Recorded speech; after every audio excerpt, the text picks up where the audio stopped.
What is up, guys? Welcome to this video. In this one, I'm going to be telling you what blocks you from happiness and truth. Now, I want to start off by saying what I mean by this title. Each and every human has a lot of blocks in them that prevent them from simply being happy just because they're alive, a very simple joy. And they have a lot of blocks in them that prevent them from developing clearer and clearer perceptions of reality. And this stuff is very deep-rooted in people, and it's very subtle. It's very subtle things that really take a lot of time and patience and observation to really begin to see, in most cases at least. And without true dedication to uprooting a lot of these sort of filters and ways of relating, it's basically impossible, not basically, it is impossible for a human to be as happy as they can possibly be in their life and have a very accurate perception of reality, because these actually go together. Now, I'm going to talk a little bit about the root cause of suffering very quickly. So suffering is caused by our cognitive, emotional, and instinctual habits of moving away / pushing away reality. This moving away is done out of an unconscious suppression of fear, out of a need for safety. So what is an unconscious suppression of fear out of a need for safety? When we were very young, life was scary. We really were dependent upon other people. We would scream and cry if we didn't get our needs met. We had to learn how to influence people's behaviors in order to get our needs met. That's kind of what a baby screaming and crying is doing. It's a very actually manipulative tactic. And when we had some sort of overwhelming emotion, like fear or anger or shame, we had no clue how to deal with this kind of stuff when we were very young. So we suppressed it. We avoided it. It was uncomfortable, which made us scared, which made us want to avoid it. So we continuously suppressed uncomfortable feelings out of this need for safety. And this is a very sort of, I want to say, like, foundational aspect of most human behavior that we're seeing nowadays. It's a very deep case of avoiding pain, get pleasure, which is fine. But there's many times where that is not fine. It's dependent upon the context of the situation. Like, I'm not saying to stick a knife in your ribs because, for very obvious reasons, you should probably avoid that if what you want is to not be in a lot of pain. But when it comes to our suppressed emotions that actually prevent us from clear perception, from pure perception, and from happiness, we really have to go into that pile of shit.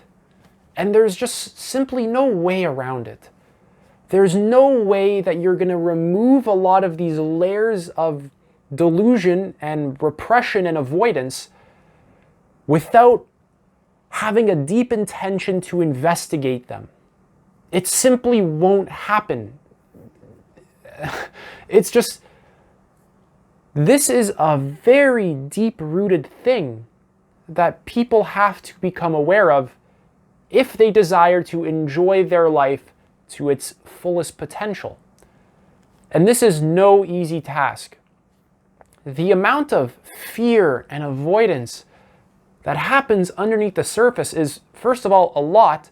And not only that, it's keeping us in almost a subtle state of fight, flight, and freeze. It's constantly there. If you examine your body right now, you'll find places that are tense for no real good reason.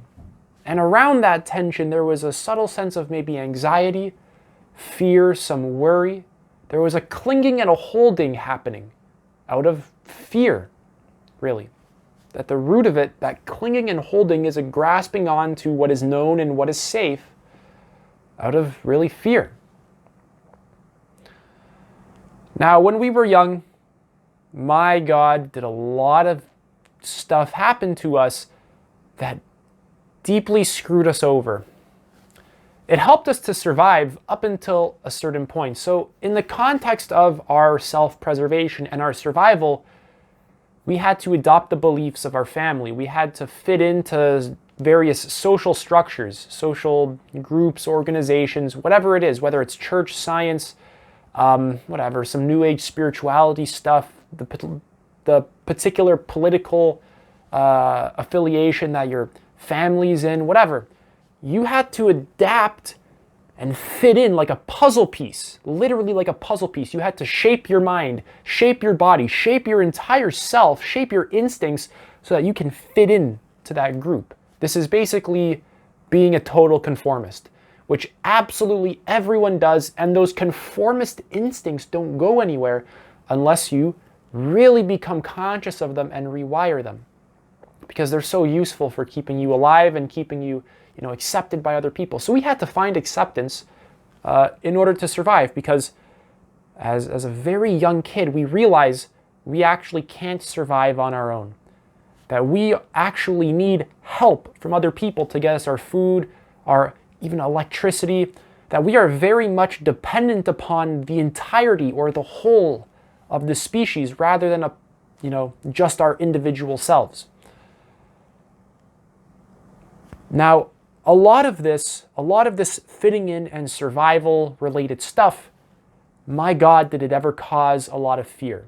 Because when you don't get accepted, when you get shamed, when you feel guilty, when even an external event happens, like a bee stings you, some like subtle thing like that,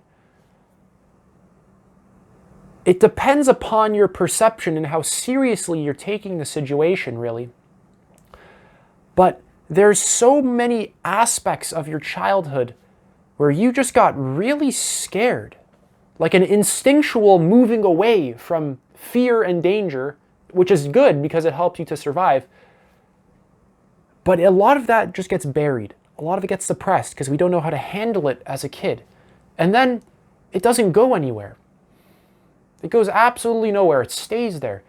And then 20, 30, 40, 50, 60, 70, 80, 90 years later, unless you've actually went through and rewired a lot of these deep-rooted instinctual patterns, these emotional patterns, these cognitive patterns, they just don't go anywhere.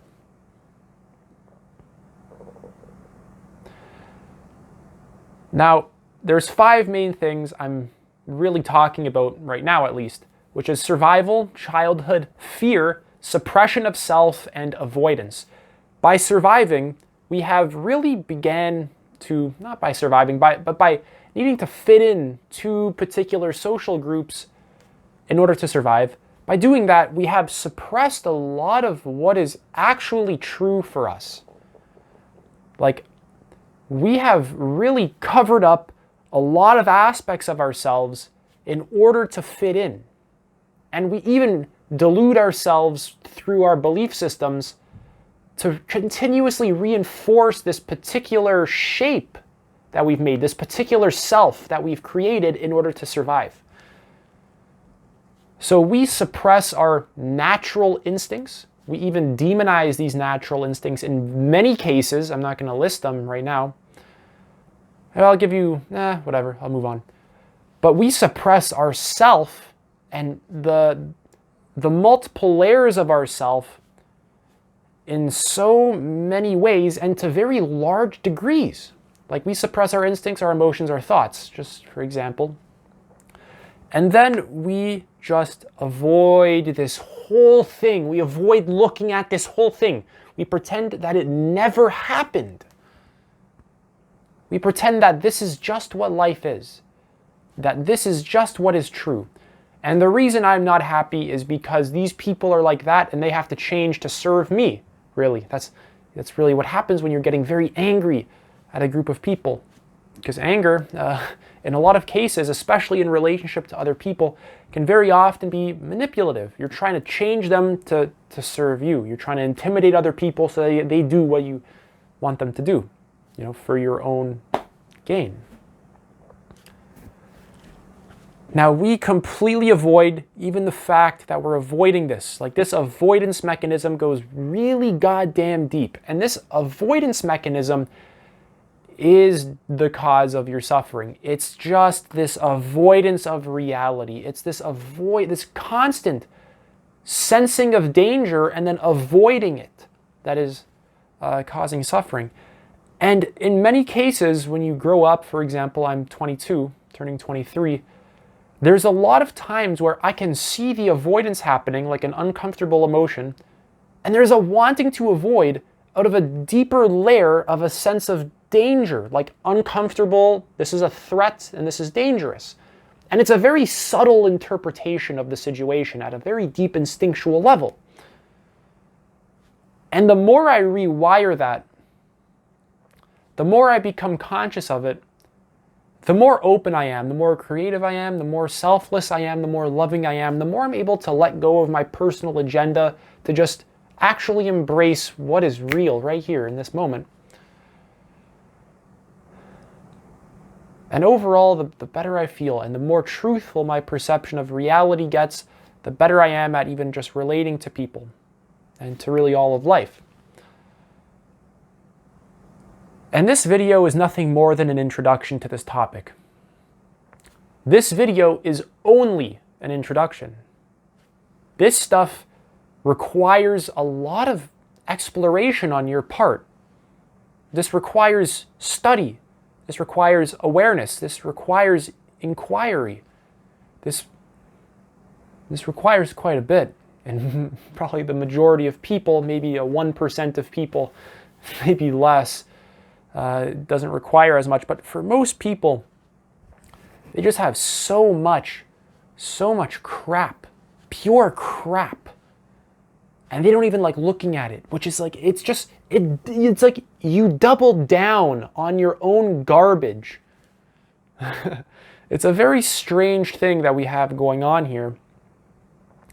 But I'm going to explain the sort of different layers or realms of experience right now, your experience, and how they're sort of working to distort reality and to suppress a lot of your natural happiness that's really there, this natural curiosity for life, this natural enjoyment of the present moment. Now, the first realm is the cognitive realm. I don't know why I said it like that. So this is something that you'll be very familiar with. Your experience is probably just dominated by this. But the cognitive realm involves this. Our arising sense of suffering/fear manifests as worrisome thoughts, judgment, mental bitterness, and beliefs about what is horribly wrong with this moment and what needs to be avoided. This mental overload drives us towards deep mental hells. It's in this realm that a lot of talk therapies try to bring about effective change using mental means to deal with something that is rooted far, far deeper than the mental/conceptual realm. The most effective therapies work with our emotional and instinctual dimensions as well. So let me talk about this for a bit. The cognitive realm is basically a lot of your thinking. And you can sense that these sort of more hidden layers of yourself are manifesting into your thoughts by projecting into a future scenario and loading it with like things that can go wrong, and worrying and anxiety, and even wishing you could go back to a previous time to fix everything to your specific liking. And I'm sure we're all very familiar with this. This is a pretty large thing amongst people. It manifests as judgment, mental bitterness, and beliefs about what is wrong and what is bad and what you shouldn't do. And just a lot of, see, the problem with the belief of what you shouldn't do is that a lot of our should statements and the things that we believe are bad, we should stay away from, we shouldn't do them, A lot of this turns into guilt, like I shouldn't have ate that cupcake because I'm on my diet, or I shouldn't have not went to the gym today. I should have went to the gym today. And a lot of this kind of stuff turns into neurotic guilting. And what is that? What is neurotic guilting? What is this sort of worrisome thoughts and the mental bitterness and all these beliefs about what's wrong with the moment and what we should avoid? What is all of this? This is suppressed guilt, shame, anger, and fear. And that avoidance mechanism at the bottom of it is just fear. And it's probably a lot of it too, odds are. But this cognitive realm is where we can very clearly see the underlying issues manifesting.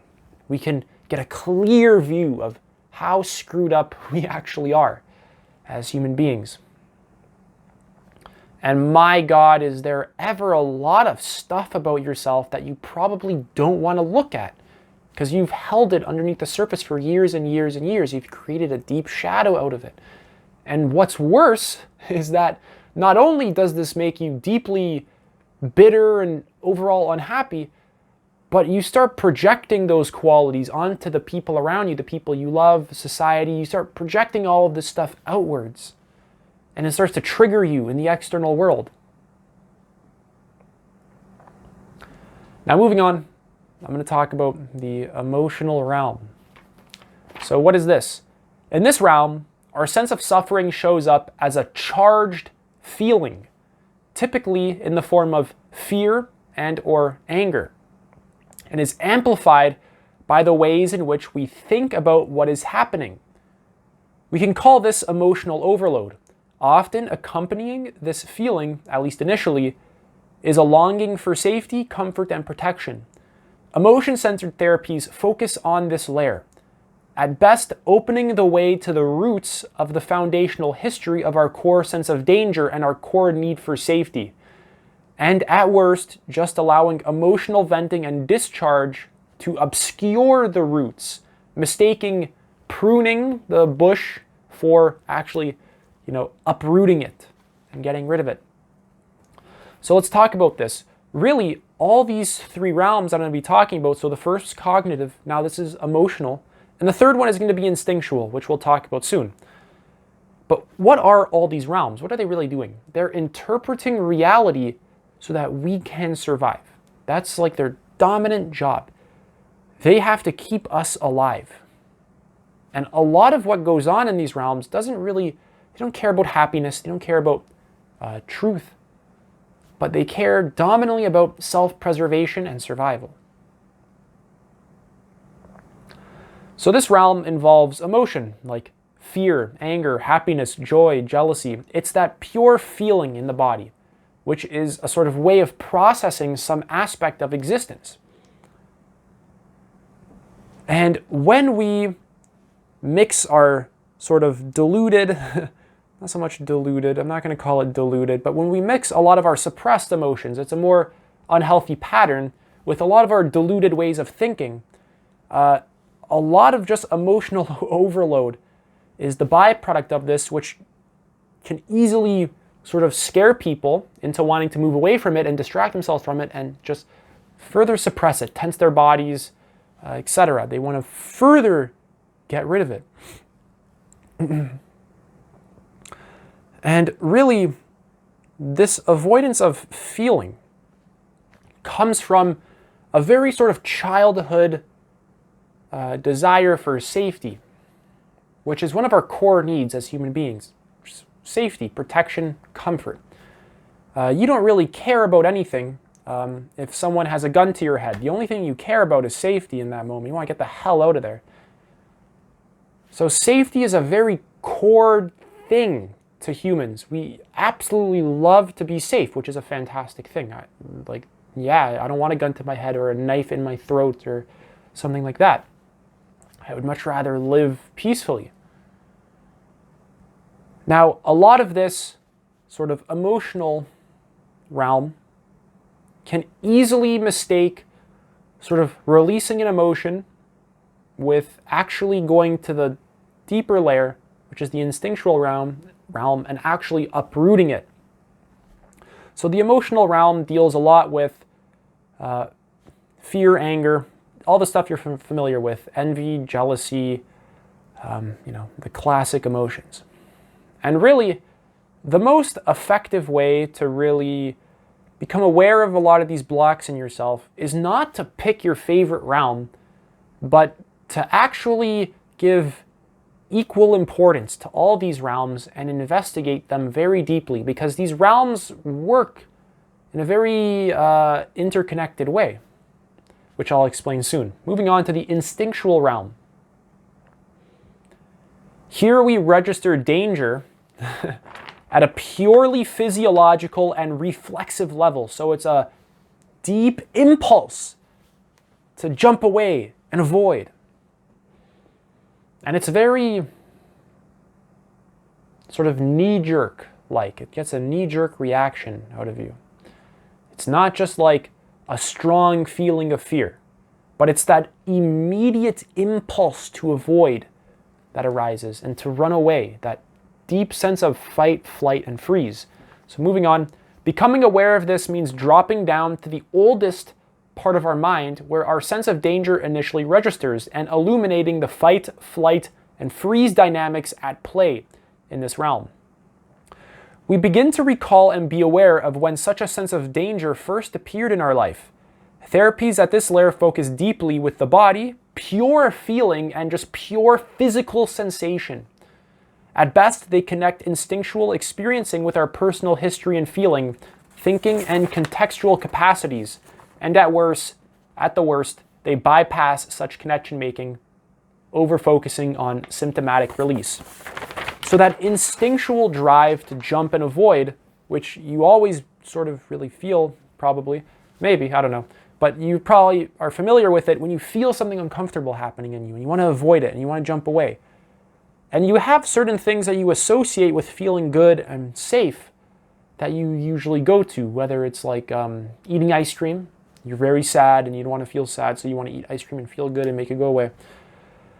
Or distracting yourself with entertainment, video games, Netflix, TV. Or porn. You're very stressed, so you watch porn. Whatever it is. There's some sort of avoidance strategy that you have when it comes to a lot of these feelings, which there's no problem with. There's no problem with that. That's not a bad thing. We just have to be aware of it in a sort of compassionate, self-embracing way. Now, moving on, I gotta talk about how all these, I'll go back a little bit. I'll talk a little bit more about the instinctual realm. So this is a very sort of sticky realm, okay? This is my last point about this realm. Very sticky. Our thoughts we can clearly observe.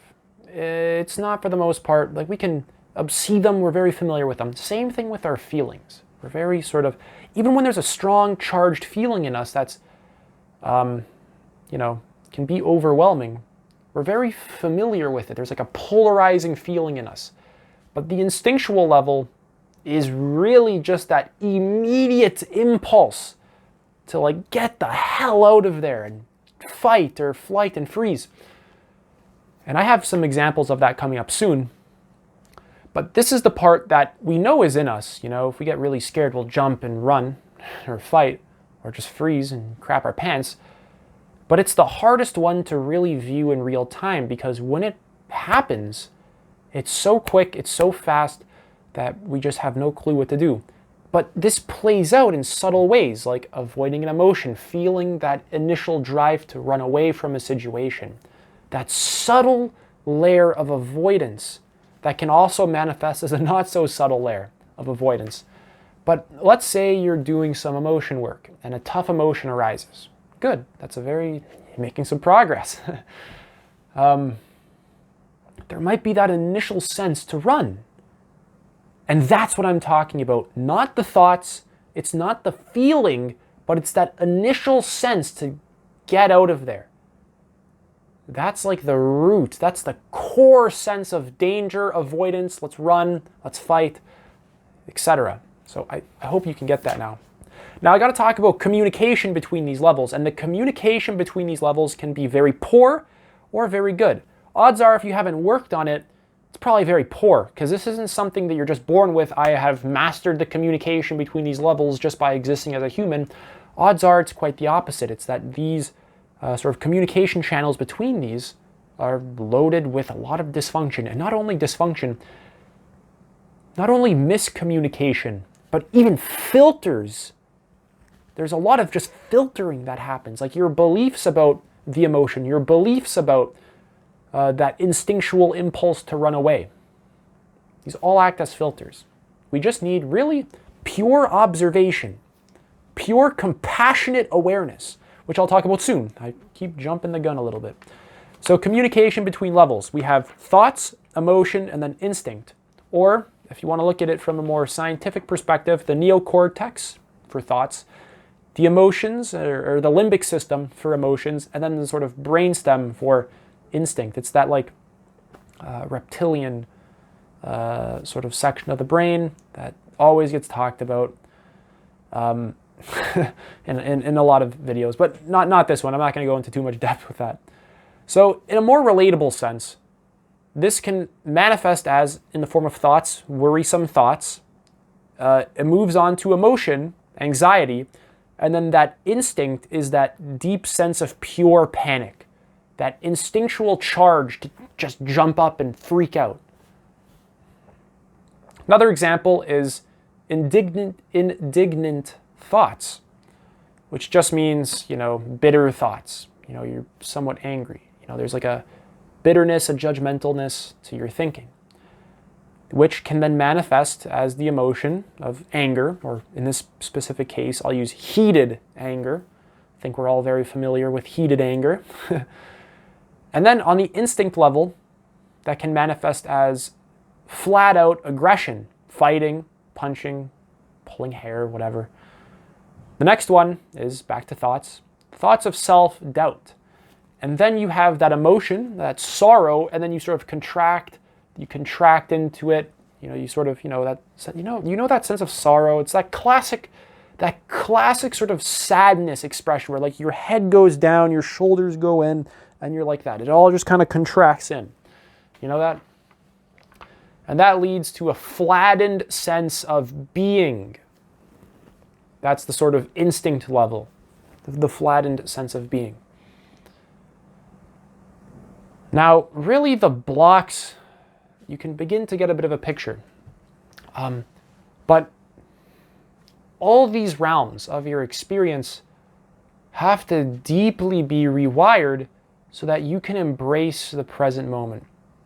Not as some hippy-dippy new age, embrace the present moment, man. But like, this is a primordial level avoidance of what is real, of your life, right here. It's a primordial level, it's a fundamental level of avoidance of the only place that you'll find enjoyment.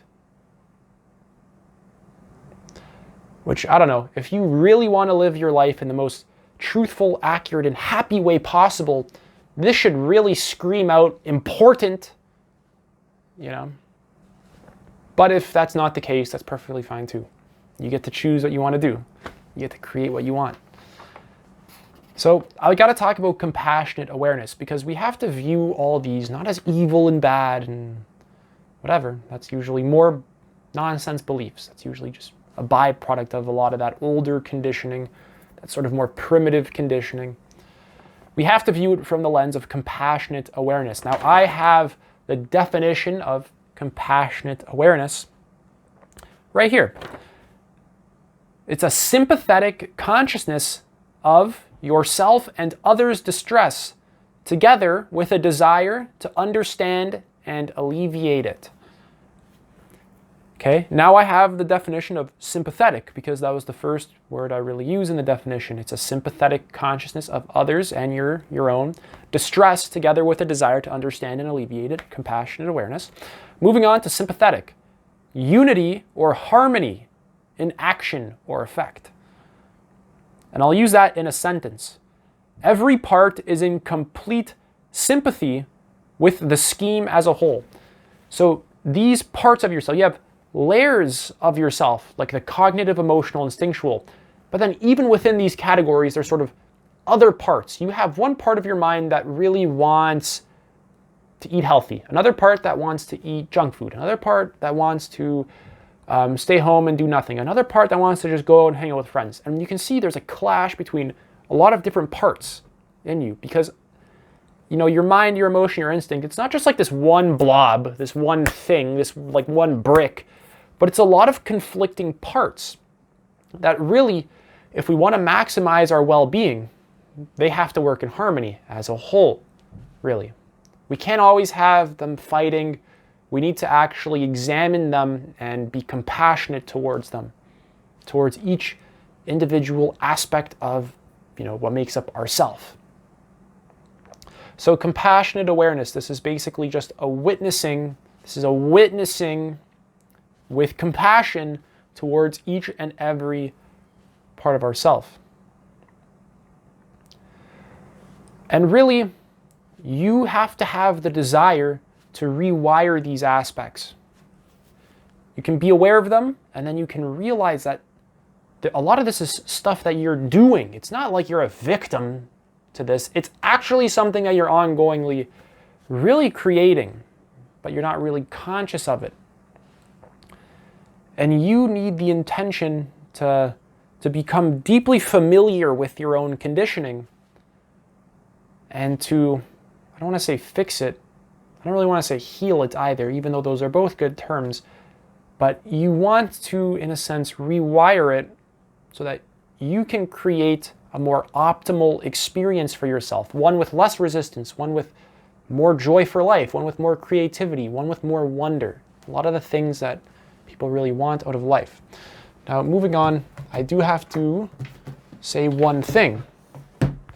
This book right here, Bringing Your Shadow Out of the Dark, Breaking Free from the Hidden Forces That Drive You, by Robert Augustus Masters. This book right here, you can find it on like Amazon, Thrift Books, or A-Books. Just do a Google search. Most definitely purchase it. Most definitely purchase it. If any of this matters to you, most definitely purchase it. Another good book is No Bad Parts by, I believe, Richard Schwartz. You can find it on Amazon, No Bad Parts by Richard Schwartz. It has to do with, I think, the internal family systems model of, I guess, like healing trauma, stuff like that. I don't know too much about it, but I do have that book, and it's utterly fantastic. Moving on, I have to point out one thing. Yourself, others, and society as a whole can only move as fast as your slowest moving parts. So you need to value a lot of your slowest moving parts. Value your rest, value your safety, value your protection, and value your comfort. But do not let them sort of control you to the extent where they restrict your ability to grow. So you need to value feeling comfortable, feeling safe, feeling secure. Because only when you feel safe and secure can then you grow. If I put a gun to your head right now, you don't care about growing. You care about getting that gun away from your head. You need to feel safe and value feeling safe and secure and comfortable, so then you can move on to these sort of more self-actualized levels of development and these more, I guess, more functional and more healthy ways of being that sort of revolve around truth, happiness, and overall well-being, and really maximizing your full potential and really exploring how fantastic it is to actually be a human and not letting a load of neurotic conditioning just control you. So you can only really move as fast as your slowest moving parts, because when you really start, you can't really leave a part behind, because there's going to be a sense of discord. Each part wants to be seen compassionately and in and of itself. So when you start to, you really want to push, you want to grow fast, that's great, but you have to also be aware of the parts of yourself that want rest. Like, notice when you're pushing yourself too much and there's stress and there's a toxicity in your body. And notice that you just got to relax. There's a slower moving part of you that just There's some aspect of you that can't keep up with this, and you just gotta rest. And one day maybe you go really deep into this emotional work and you feel terrified, scared. And that's great. You're making some good progress. I recommend staying with that terror.